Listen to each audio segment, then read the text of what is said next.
হজ প্রশিক্ষণ কর্মশালা। আসসালামু আলাইকুম ওয়া রাহমাতুল্লাহি ওয়া বারাকাতুহু।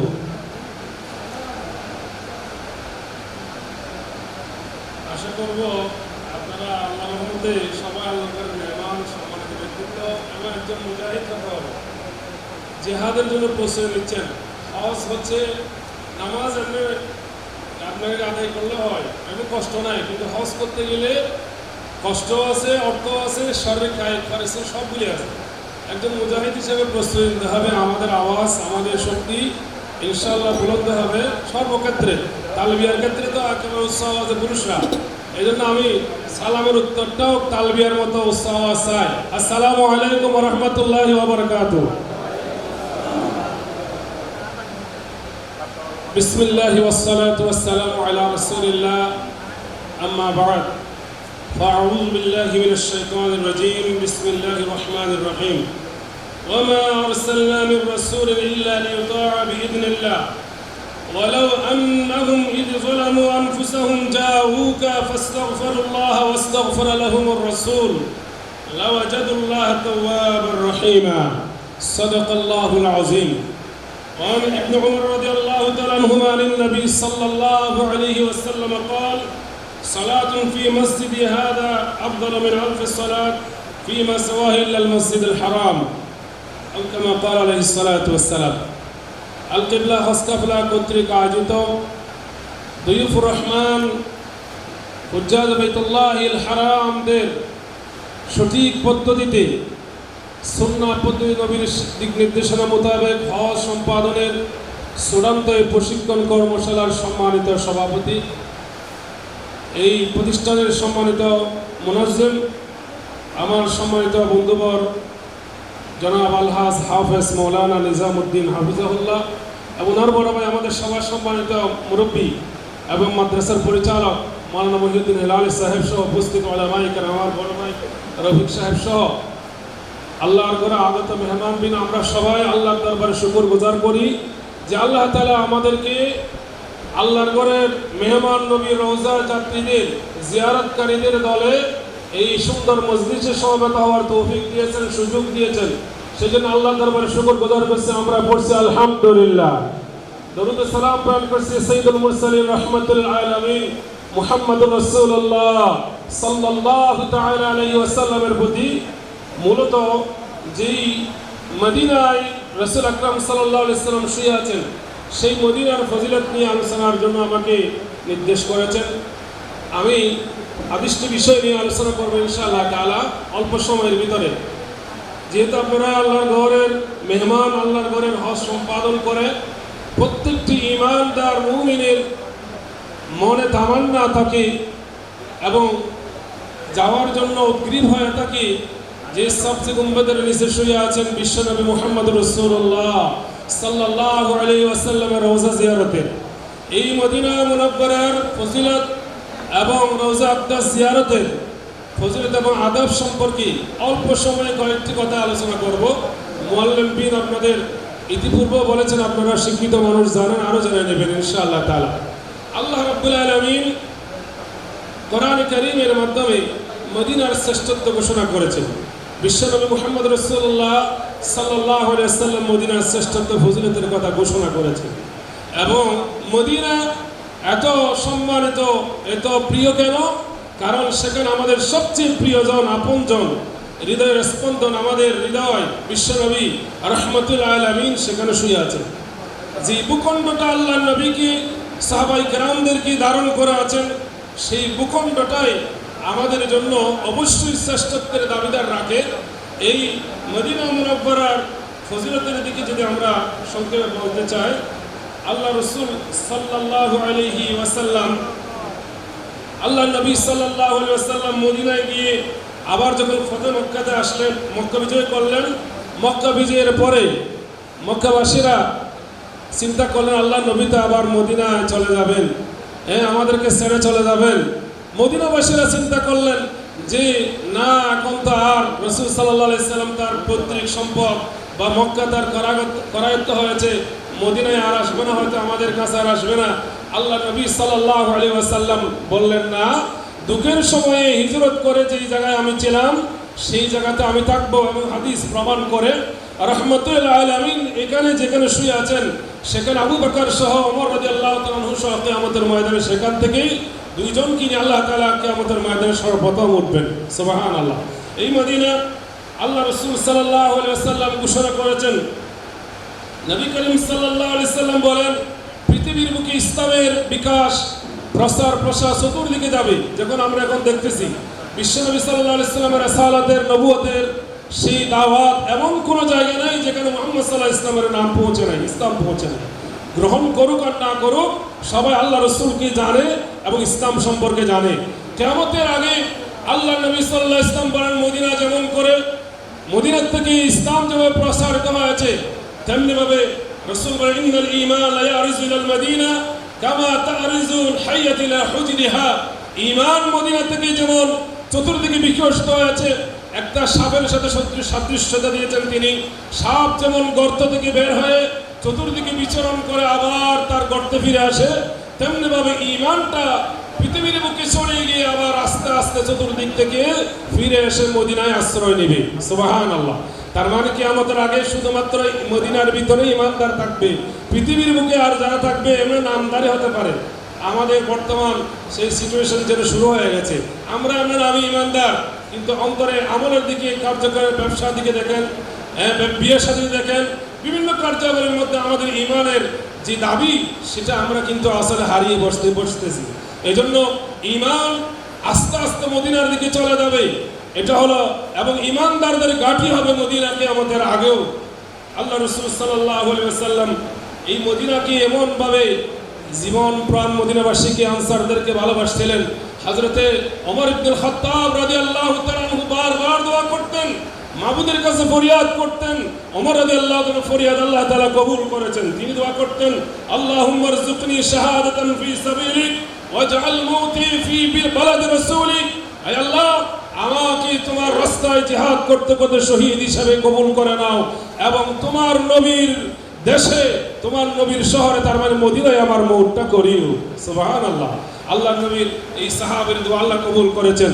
আল্লাহ রাসূল সাল্লাল্লাহু আলাইহি ওয়াসাল্লামের এই প্রিয় সাহাবী রাসূলের পাশেই শুয়ে আছেন হযরত আবু বকর রাদিয়াল্লাহু তাআলা আনহু রাদিয়াল্লাহু তাআলা বর্ণনা করছেন, হযরত রাসূল আকরাম সাল্লাল্লাহু আলাইহি ওয়াসাল্লাম বলেন, লা ইয়াদখুলুল মাদিনা রাজুল মাসিহুদ দাজ্জাল ওয়া লাহা ইয়াওমাইদিন সাবআতু আবওয়াব আলা কুল্লি বাবিন মালাকান।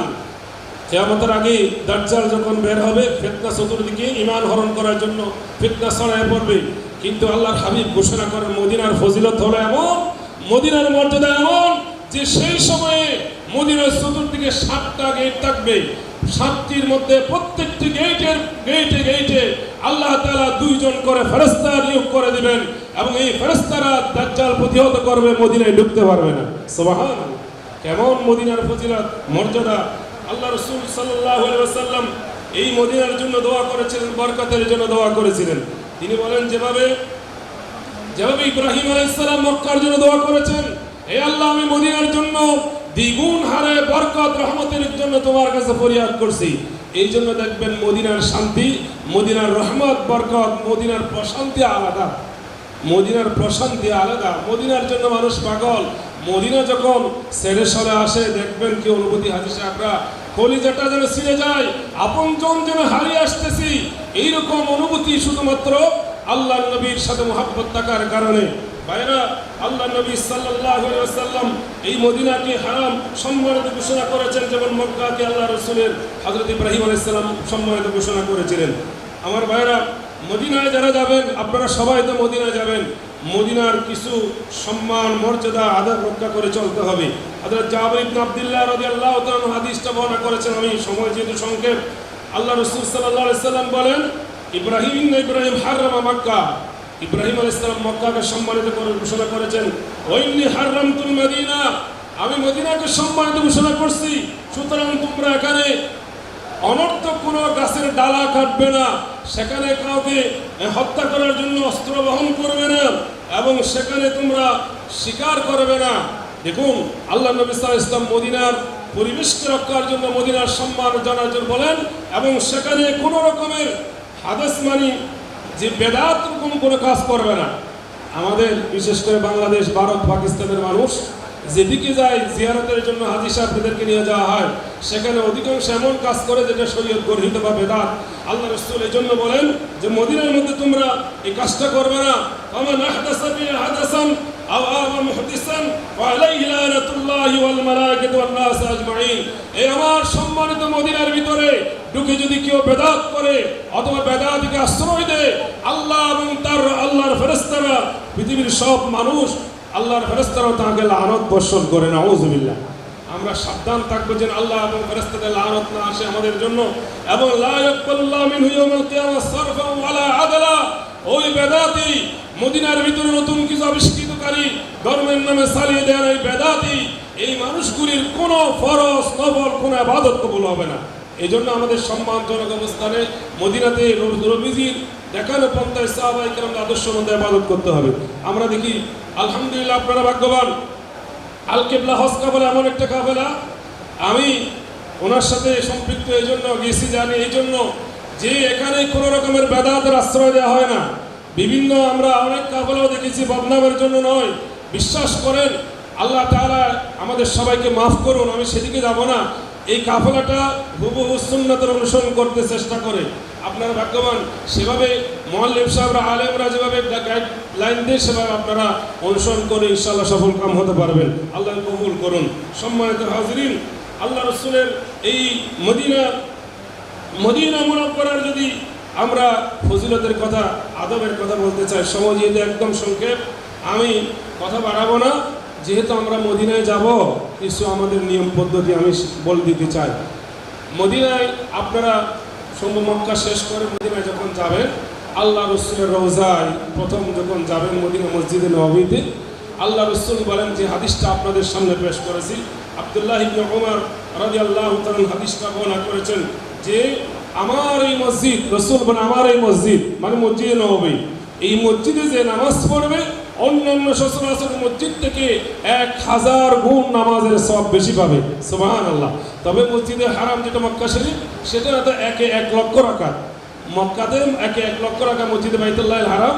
মসজিদ নববীতে বুখারী শরীফ বলে যে 1000 রাকাতের সওয়াব। অন্যান্য বর্ণে আরো আছে, এটাই হলো সহিহ বুখারী শরীফের কথাটাই বললাম। তো এখানে ফরজ পড়েন, জানাজা পড়েন, নফল পড়েন, তাহাজ্জুদ পড়েন, যেগুলি পড়েন সবগুলির মধ্যে 1000 গুণ বেড়ে যাবে। এই জন্য আমরা চেষ্টা করবো বেশি বেশি করে এখানে ইবাদতের সময় কাটাতে। প্রথম যখন মসজিদে আপনারা মসজিদ নববীতে ঢুকবেন, মনে রাখবেন আমরা সব এই কাঙ্ক্ষিত আপনার স্বপ্ন পূরণ হতে যাচ্ছে নবীজির দিদার, রওজাতুন নবী সাল্লাল্লাহু আলাইহি ওয়াসাল্লামের সালাম দেওয়ার সুযোগ। প্রথমে গিয়া আপনাদেরকে যখন মসজিদে ঢুকাবে, পবিত্র অবস্থায় আপনারা ঢুকবেন, ওযু সেরে মসজিদে নববীতে ডান পা দিয়ে দোয়া করে, যেটা আমরা মসজিদ ঢোকার সময় দোয়া করি, সেটা বিসমিল্লাহ ওয়াসসালাতু ওয়াসসালামু আলা রাসূলিল্লাহ, সংক্ষেপে আল্লাহুম্মা ইফতাহ লি আবওয়াবা রাহমাতিক। যদি পারেন তো ওই আরো পড়বেন, দুরূদ শরীফ পড়বেন। প্রথমে ঢুকে দেখছেন যে আপনার সময় আছে, জামাত এখনো শুরু হয় নাই, একামত শুরু হয় নাই, প্রথমে তাহিয়াতুল মসজিদ 2 রাকাত নামাজ পড়ে নেবেন। তাহিয়াতুল মসজিদ যে কোনো সূরা দিয়ে পড়লে হবে, তবে আলহামদুলিল্লাহ কলিয়া দ্বিতীয় রাকাতে আলহামদুলিল্লাহ কুল ওয়ালা পড়লে ভালো হয়, সুন্নাহ। আপনারা যে কোনো সূরা দিয়ে 2 রাকাত তাহিয়াতুল মসজিদ পড়ে নেবেন। তারপরে যদি ফরজ নামাজের টাইম হয়, আগে ফরজ নামাজটা পড়ে নেবেন। এরপরে আল্লাহ রাসূল সাল্লাল্লাহু আলাইহি ওয়াসাল্লামের রওজা জিয়ারতের দিকে আপনাকে নিয়ে যাবেন। বাবুস সালাম গেট দিয়ে ঢুকবেন।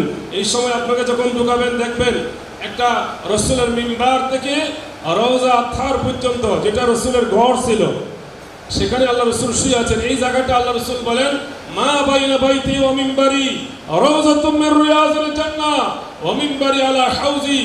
আমার ঘর মানে রাসূল যেখানে শুয়ে আছেন, রাসূলের রওজা থেকে রাসূলের মিম্বার পর্যন্ত যে জায়গাটা আছে, এটা জান্নাতের একটা বাগান থেকে অন্যতম একটা বাগান, জান্নাতের টুকরা। সুবহানাল্লাহ।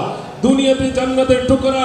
এখানে আপনাদেরকে মুআল্লিম সাহেবরা ভিতরে ঢোকার জন্য আপনাদেরকে সুযোগ করে দেবেন ইনশাআল্লাহ তাআলা। সেই সময় তো আরো মহান সুযোগ। আপনারা এই রওজাতুল রিয়াজিল জান্নাহ অতিক্রম করে আল্লাহর নবীর রওজার পাশে যখন যাবেন, আওয়াজ কিনে রাখতে হবে, মনে রাখবেন। আওয়াজ একেবারে ছোট ছোট, বড় আওয়াজ করা যাবে না। রাসূলের রওজার উপরে লেখা আছে ইয়া আইয়ুহাল্লাযীনা আমানু লা তারফাউ আসওয়াতাকুম ফাওকা সাওতিন নবী ওয়া লা তাজহারু লাহু বিল কওলি কাজহারি বা'দিকুম লিবা'দিন আও তাহবাতা আমালুকুম ওয়া আনতুম লা তাশউরুন। তোমরা একে অপরে যেমন করে বড় করে আওয়াজ করো এরকম করবে না, হই হুল্লোড় করবে না। আরেক হাদিসের মধ্যে বলছে তোমরা এটা ঈদের মতো বানিয়ে নিও না এখানে, কারণ তোমরা যদি উৎসাহ আওয়াজ করো তোমার আমল যে বরবাদ হয়ে যাবে তুমি নিজেও বুঝতে পারবে না। কোরআনের আয়াত সূরাতুল হুজুরাতের 2 নম্বর আয়াত। আমরা এজন্য ভদ্রতা, নম্র সুরে আল্লাহর নবীর সামনে হাজির হচ্ছি। আল্লাহর নবী এমন একজন নবী, তিনি বলছেন যে কেউ মা মিন আহাদিন ইউসাল্লিমু আলাইয়া ইল্লা রাদ্দাল্লাহু আলাইয়া রূহি হাত্তা ওয়ারদ্দা আলাইহিস সালাম। যে কেউ আমার সালাম দিবে আল্লাহ তাআলা আমার রূহকে ফেরত দেন যাতে আমি তার সালামের জবাব দিই। সুবহানাল্লাহ। আল্লাহর নবী সালামের জবাব দিবেন, তা আপনি আল্লাহর নবীর সামনে যাচ্ছেন, এখন ভদ্রতা, নম্রতা এবং আদবের সর্বোচ্চ চেষ্টা করবেন আদব করে। কোনো রকমের এখানে অনেক হাজিদেরকে দেখা যায়, মাফ করবেন কিন্তু সত্যটা বলতে হবে, লাইভ দেখে এরকম মোবাইল করে নাকি আপনি যে হাজি সাহেব গেছেন নবীর দরবারে এটা নিয়ে লাইভে দেখায়, মোবাইল করে ভিডিওতে আপলোড করে, এগুলি মুঠেও করবেন না। বিশ্বাস করেন এগুলি সম্পূর্ণ নিষিদ্ধ হাজি সাহেবদের জন্য। এগুলি বিয়াদবির পর্যায়ে পড়ে, হজের সাথে সাংঘর্ষিক। আপনি সুন্দর করে নিম্নগামী হয়ে সালাম কাছে রসুলের রওজা দেখবেন, এখানে হেনাস সালাম হাদা মুহাম্মদ রাসূল কবর মুহাম্মদ সাল্লাল্লাহু আলাইহি ওয়াসাল্লাম দেখবেন। মুহাম্মদ সাল্লাল্লাহু আলাইহি ওয়াসাল্লাম রওজা এখানে নাফকাজ ছোট্ট একটা গর্তের মতো, সেখানে সোজা করে মুখ এদিকে ঘোরাইয়া আসসালামু আলাইকা ইয়া রাসূলুল্লাহ, অথবা নামাজে বলেন আসসালামু আলাইকা আইয়ুহান নাবিয়্যু ওয়া রাহমাতুল্লাহি ওয়া বারাকাতুহু। বলতে পারেন আসসালাতু ওয়াসসালামু আলাইকা ইয়া রাসূলুল্লাহ, আসসালাতু ওয়াসসালামু আলাইকা ইয়া নবিয়াল্লাহ, আশহাদু আন্নাকা ক্বাদ বাল্লাগতা রিসালা ওয়া আদাইতাল আমানা ওয়া নাসাহতাল উম্মাহ ওয়া জাহাদতা বিল্লাহি হাক্কা জিহাদি। এবার বলতে আসসালামু আলাইকা ইয়া রাসূলুল্লাহ বললে হবে। আপনার সালাম বিশ্বনবী রওজা দাস থেকে কবুল করবেন ইনশাআল্লাহ। সালাম দিব এবং আদবের সাথে যাব, কোনো রকমের এখানে সেলফি মেলফি করবেন না। আপনার সালাম কবুল করতে আরেকটা আবদার আমি রাখবো, হাজী সাহেবরা আলহামদুলিল্লাহ এখানে প্রায় এসেছেন, সালাম দাঁড়িয়ে আছে, আমি একটু আবদার করবো ভাই হিসাবে, আল্লাহর নবীর মুহাব্বতে এখান থেকে যাবেন, আল্লাহর নবীর রওজার পাশে তাকে দেখে সালাম দিবেন। এই সময় যদি আপনার মুখে দাড়িতে না থাকে আল্লাহ রসুল কি খুশি হবে? কি মনে করেন খুশি হবে? জবাব দিন না কেন ভাই, খুশি হবে না নিশ্চয়ই। যদি দাড়িওয়ালা দেখে যে আমার উম্মত তো আমার মুহাব্বত করে দাঁড় রেখে দিয়েছে, আল্লাহ রসুলের রওজার পাশে যাওয়ার আগে আবদার করবো যারা রাখেন না দাঁড় রাখি দিবেন ইনশাআল্লাহ। আপনার লাভের জন্য বলছি, রাগ করেন না। এরপরে একটু কদম আগালিয়ে দেখবেন হযরত আবু বকর সিদ্দিক রাদিয়াল্লাহু তাআলা আনহুর কবর, কাকে সালাম দিবেন আসসালামু আলাইকা ইয়া খলিফাতুর রাসূলুল্লাহ আবু বকর সিদ্দিক। এরপরে আরেকটু গেলেই দেখবেন আসসালামু আলাইকা ইয়া ওমর ইবনুল খাত্তাব রাদিয়াল্লাহু তাআলা আনহু আমিরুল মুমিনিন। সালাম দিয়ে আপনি বের হবেন। এখানে আরেকটা গুরুত্বপূর্ণ কথা হয়ে গেছে, যে আয়াতটা আপনাদের সামনে তেলাওয়াত করেছি সূরা নিসার 66 নম্বর আয়াতে, তাফসীর ইবনে কাসিরের মধ্যে দেখবেন যে একজন বেদুইনের ঘটনা এখানে উল্লেখ করেছেন। এখানে আল্লাহ বলেন যে ওয়ালাউ আন্নাহুম যালামু আনফুসাহুম, তোমাদের মধ্যে কেউ যখন কোনো জুলুম করে নিজের উপরে, আচ্ছা নিজের উপর জুলুম করে না এরকম কেউ আছে নাকি? আমরা গুনাহ করি না এরকম কেউ কিন্তু নাই। সবাই নিজের উপরে কোনো না কোনো গুনাহ, কবিরা গুনাহ, সগীরা গুনাহ, ইচ্ছায় অনিচ্ছায় অনেক গুনাহ করেছি। আমাদের জন্য আয়াতটা, তোমাদের মধ্যে যারা যদি গুনাহ করো আল্লাহ বলেন জাউকা, হে নবী আপনার দরবারে আসছে, ফাস্তাগফিরুল্লাহ ওয়াস্তাগফির লাহুমুর রাসূল, আপনি এসে আল্লাহর কাছে ক্ষমা চাইছে, আল্লাহ রাসূল তাকে ক্ষমা চাইছেন। আল্লাহ রাসূলুল্লাহ পাক বলেন যে লাওয়াজাদুল্লাহ তাওয়াবার রহিমা, আল্লাহকে গফুর হিসাবে, রহিম হিসাবে পাবে। সুবহানাল্লাহ। তা আমরা যারা গুনাহগার এখানে গেছি, যাইয়া আল্লাহর কাছে ওই উতবী রাদিয়াল্লাহু একটা বর্ণনা করেছেন, একটা হাদিস, ওই তাফসীর ইবনে কাসিরের বর্ণনাটা সংক্ষেপে বলছি, যে এক আরবি বেদুইন ব্যক্তি এসে এই আয়াতটা সেখানে পেশ করলেন, আল্লাহর কাছে বললেন আল্লাহ আমি কোরআনের মধ্যে শুনেছি তুমি বলেছো গুনাহগার যদি এখানে নবীর দরবারে এসে ক্ষমা চায় তুমি ক্ষমা করবা, আল্লাহ এই জন্য এসেছি। তিনি একটা এই আয়াতটা পড়ে একটা কবিতা বললেন যে নবী আপনি উত্তম জায়গায় শুয়ে আছেন, এটা বলে চলে গেলেন। হযরত উতবী রাদিয়াল্লাহু রাহমাতুল্লাহ আলাইহি তিনি বলেন আমি সেখানে রওজার পাশে ছিলাম, হঠাৎ করে আমার তন্দ্রা এসে গেল, আমার ঘুমের ভাব এসে গেল, আমি দেখতে পেলাম আখির নবী বিশ্বনবী মুহাম্মদুর রাসূলুল্লাহ সাল্লাল্লাহু আলাইহি ওয়াসাল্লাম আমার দিদার দিয়ে বললেন, হে উতবী আমার ওই বেদুইন আমার উম্মত চলে যায়, আমার উম্মতকে ঘোষণা দাও, সুসংবাদ দাও যে আল্লাহ তাকে ক্ষমা করে দিয়েছেন। সুবহানাল্লাহ। এই জন্য আমরা আল্লাহর কাছে, সেখানে নবী সাল্লাল্লাহু আলাইহি ওয়াসাল্লাম রোজার পরে গিয়ে আপনাকে বের করে দিবে, এখানে দাঁড়াতে দিবে না, বের হয়ে আপনি ইনশাআল্লাহ কিবলামুখী হয়ে দোয়া করবেন, আপনার গুনাহ মাফ হয়ে যাবে ইনশাআল্লাহ তাআলা। এরপরে মসজিদে আপনারা বেশি বেশি যে কোনো সময় জামাত ছাড়বেন না, ফরজ ছাড়বেন না, সেখানে বেশি বেশি এটা গনিমত মনে করবেন। মদিনাতে আপনি বেশি ইবাদত করবেন, এটা গনিমত মনে করবেন। আপনাকে অবশ্যই কাফেলা নিয়ে যাবে, ওনারা এই সুযোগ আপনাদেরকে করে দিবে জিয়ারার মাধ্যমে। এখানে গুরুত্বপূর্ণ মসজিদগুলি আপনাদেরকে দেখাবেন, এখানে চলে যাইতেন এবং ঘোষণা দিলেন যে ব্যক্তি আমার উম্মতের যে কেউ এই মসজিদে এসে 2 রাকাত নামাজ দিবে, সুবহানাল্লাহ, উমরার সব পেয়ে 2 রাকাত নামাজ হলো এটা আমরা এর জন্য। এবং এরপরে মাকবারা বাকিল গারকাত সেখানে যাবে, এখানে 10,000 মধ্যে সাহাবীর কবর, উসমান গনি রাদিয়াল্লাহু আনহু আছেন, অসংখ্য সাহাবীদের কবর, সেটা জিয়ারত করবেন এবং আল্লাহর কাছে দোয়া করবেন, মাগফিরাতের দোয়া করবেন, আমাদের সকলের জন্য দোয়া করবেন। সর্বশেষ মারহাবান মারহাবান আমার সম্মানিত উস্তাদ মুকাররম আসছেন ডক্টর মুঈনুদ্দিন আল-আজহার আজহারি সাহেব হাফিজাহুল্লাহ। আমার সম্মানিত আসসালামু আলাইকুম ওয়া রাহমাতুল্লাহি ওয়া বারাকাতুহু।